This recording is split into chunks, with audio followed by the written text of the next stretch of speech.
How's it going, everyone? As always, God bless you and thank you for being here. I'm Gage and this is Candy Coral Aquatics. If you're new to the channel, please think about subscribing and hitting the notification bell because this is where I talk about all things reefing.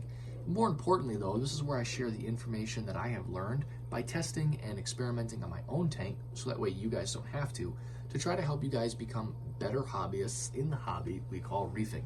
If you're already a subscriber and you're back for more, I just want to say thank you very much for being here and coming back to watch more of my videos. Today, I'm not trying to be repetitive with my videos, but I did have somebody ask if I could make a video on the different zoas that I have in my tank. So that's going to be today's video. I'm going to tell you a little bit of background about my zoas, and I'm going to tell you the names of my zoas. Now, there is at least one zoanthid in here that I don't know the name of as of right now, so if anybody out there does know what they're called, feel free to let me know in the comments down below. I'd also like to give a special shout out. Somebody was able to tell me what kind of Paleothoa I had in here, and I really appreciate that because now I know to call these Nirvanas. So thank you very much for letting me know what those were called. So let's jump right into the video. So, zoas. Zoas have been something that I've always enjoyed. I've always liked them, but I've never been like super successful with them until now. I'm not going to get into how I grow them and how I'm successful with them and what I do to get the results that I have. I've already made 2 different videos on that, so go ahead and watch that if you haven't already. So getting into what kind of zoas I have. So let's start in the left-hand corner of the tank and let's go over what we have on that large rock, which has now become one of my zoa gardens. So let's go ahead and zoom in here and let's reposition our camera. Okay, so let's get started with the pallies that we have here. So these here in the center with the golden center and the green skirt, those are called Nirvana pallies. As mentioned before, thank you for letting me know what those were called because at one point in time I did not know until somebody went out and told me what they were, and I looked them up on Google, and sure enough, it's exactly what they are. So these are Nirvana pallies. Right underneath them, the orange with the bluish center, those are orange Bam Bams, but they do have this bluish purplish kind of center to them, which is really nice. Right up from those, right here, those are called scrambled egg zoas. And then up from the scrambled eggs right here, the ones that are all yellow, those are called Handamytis zoas. I'm going to go ahead and try to zoom in just a little bit more so you guys can see them in a little bit more detail.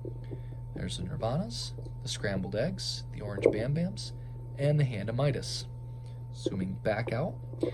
Back above the Nirvanas here, these are the zoas that I don't yet have a name for. So if anybody knows what they are, please feel free to let me know in the comments down below. Yellow tang, move please.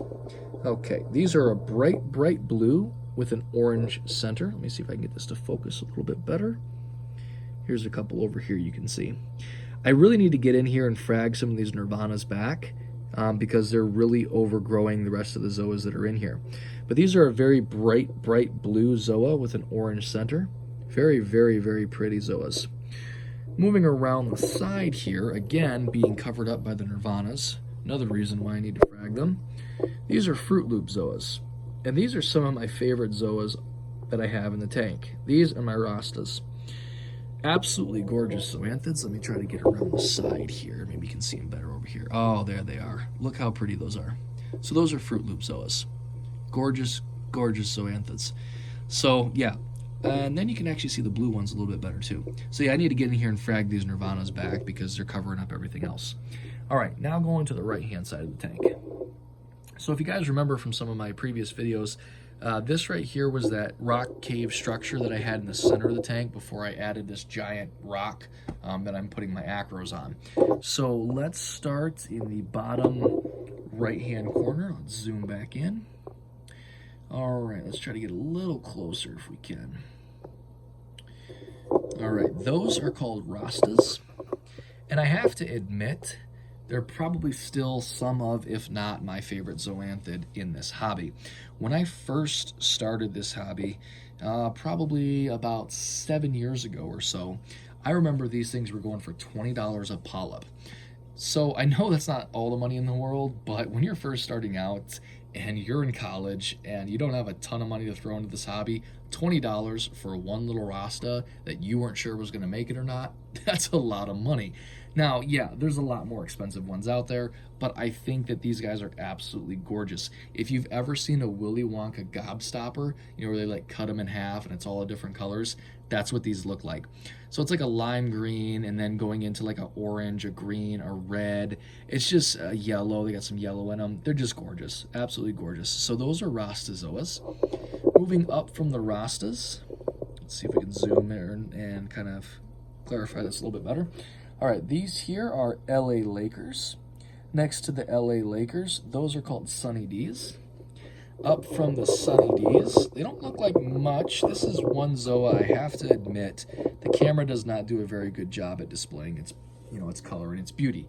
Those are called Yodas. Now, if you Google Yoda Zoa, you'll actually get more of a feeling of what they look like, and they are a very pretty Zoa. So I'm really excited to have them in here and to kind of watch them grow out, because yeah, this doesn't do them justice.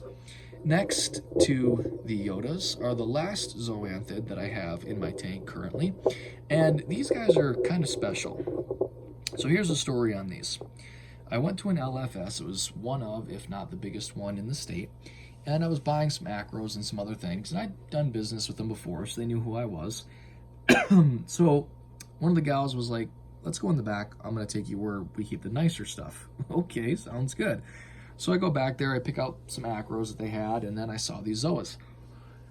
I asked her, I said, what kind are those? She goes, well, they're not for sale. We're trying to grow them out. I said, okay, fair enough. Well, what's the story on them?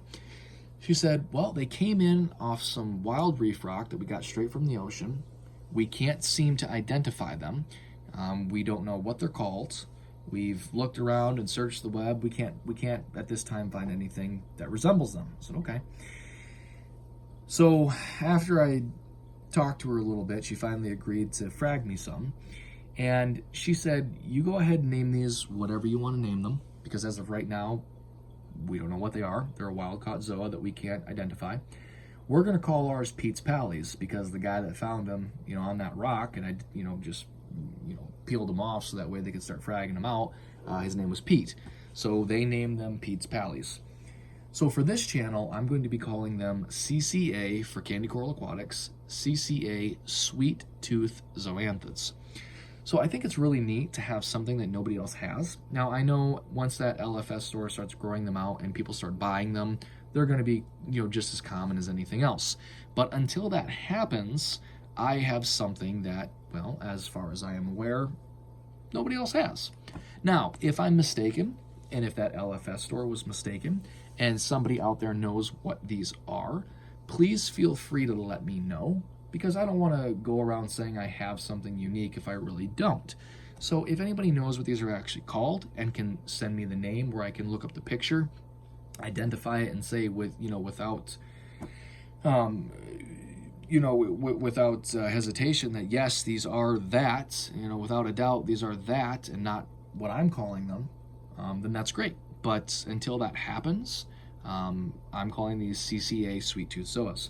So as these grow out, if any of you out there are big fans of my channel and really like what I do and would like to have a little piece of something unique, I would be more than happy to sell or trade some of these when the time comes, once they've grown out, which hopefully should be within the next few months. I should have a nice colony of them, and I'd be more than happy to share them with you guys.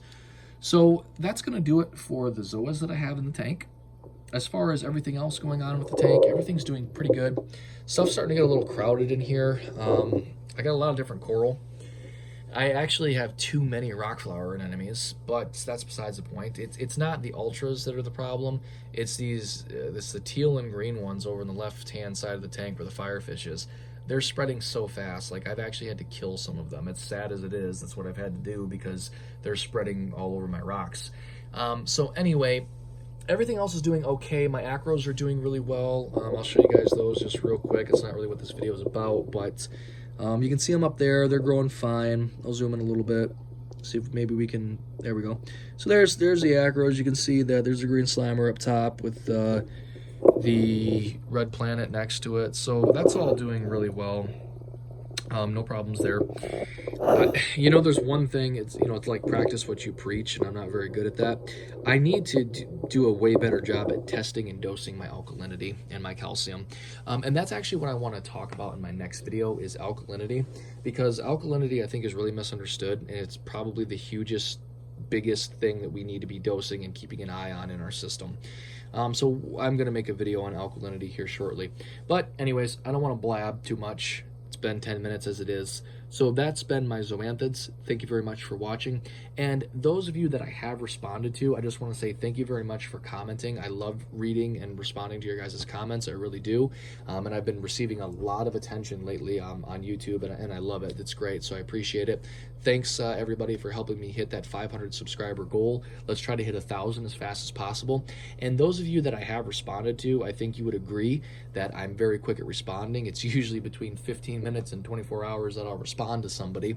And if anybody out there has a question or wants me to make a video about anything, whatever it is, just leave a comment down below. And as I've already demonstrated in the past and with today's video, I have no problems making videos specifically for people that have questions. So until next time, guys, take care, God bless you, and thank you once again for joining me here on Candy Coral Aquatics.